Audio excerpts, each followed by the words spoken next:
غسان کا ایک بادشاہ جس کا نام جبلہ بن ایہم تھا، اس کی دل میں ایمان کی شمع جگمگا اٹھی۔ اس نے اسلام کے بارے میں سنا، اس پر غور و فکر کیا، پھر اسلام قبول کر لیا۔ یہ سیدنا عمر فاروق رضی اللہ عنہ کے دور کی بات ہے۔ مسلمانوں کو اس کے اسلام لانے کی خبر ملی تو بہت خوشی ہوئی۔ جبلہ نے سیدنا عمر بن خطاب رضی اللہ عنہ کو خط لکھا کہ وہ مدینہ طیبہ آنے کی اجازت چاہتا ہے۔ اسے اجازت دے دی گئی کہ تم مدینہ طیبہ آ سکتی ہو۔ تمہارے لیے وہی کچھ ہے جو ہمارے لیے ہے، اور تم پر وہی کچھ واجب ہے جو ہم پر واجب ہے۔ جبلہ غسان سے روانہ ہوا۔ اس کے جلوہ میں 500 گھڑ سوار تھی۔ وہ مدینہ کے قریب پہنچا تو اس نے شاہی لباس پہنا جس کے دامن پر سونے کے دارے تھے۔ پھر اس نے ہیروں اور جواہرات سے مرصع تاج سر پر رکھا۔ اس کے گھڑ سواروں نے بھی بہترین لباس پہنے۔ جب وہ مدینہ میں داخل ہوا تو اہل مدینہ یہ خوبصورت منظر دیکھنے کے لیے باہر نکل آئے۔ ان میں عورتیں اور بچے سبھی شامل تھے۔ جب وہ عمر فاروق رضی اللہ عنہ کی خدمت میں پہنچا تو انہوں نے اس کی عزت و افزائی کی، اس کا پراتفاق استقبال کیا، اپنے مجلس میں جگہ دی اور اپنے پاس ٹھہرایا۔ اسی دوران حج کے دن آ گئی۔ حضرت عمر فاروق رضی اللہ عنہ حج کے لیے روانہ ہوئی۔ جبلہ بھی ان کے ساتھ تھا۔ جبلہ نے بیت اللہ شریف کا طواف شروع کیا۔ بنو فزارہ کا ایک مسکین شخص طواف کر رہا تھا۔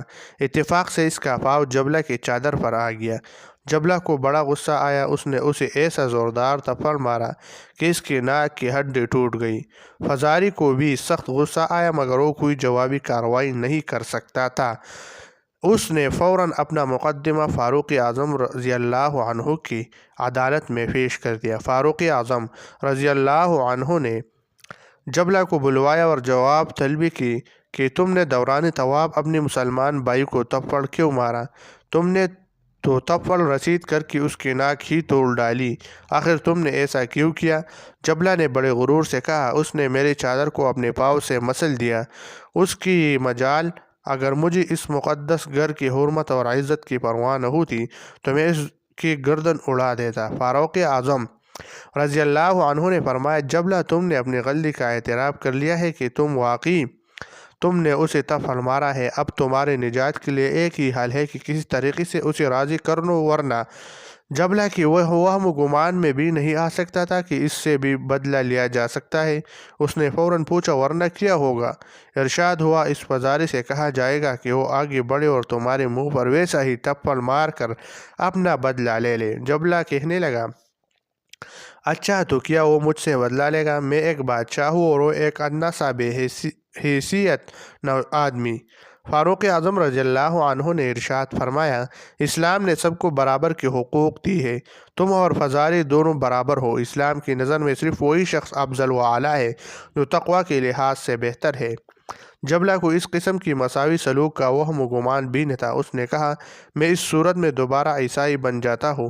ارشاد ہوا، جو شخص اپنے دین یعنی اسلام سے پھر جائے، اسلام کی روح سے اس کی سزا موت ہے۔ اگر تم نے عیسائیت اختیار کی تو میں تمہیں قتل کر دوں گا۔ جبلہ کہنے لگا، امیر المؤمنین، اس صورتحال پر غور کرنے کے لیے مجھے کل تک کی مہلت عطا فرمائے۔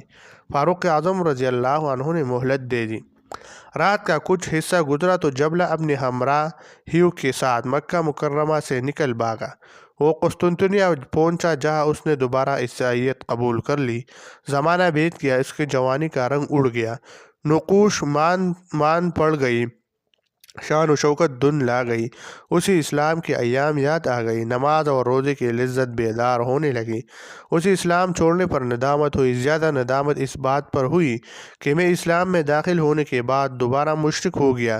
اس احساس کے باوجود وہ آخر عمر تک عیسائیت پر قائم رہا۔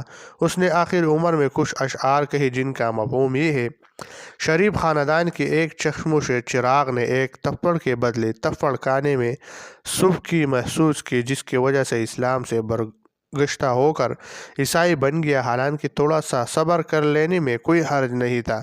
کاش میری ماں نے مجھے جنا ہی نہ ہوتا، کاش میں عمر رضی اللہ عنہ کی بات مان لیتا، کاش شام میں میری معیشت کا ادنا سا سامان بھی ہوتا تو میں اپنے قوم کے افراد کے ساتھ اٹھتا بیٹھتا۔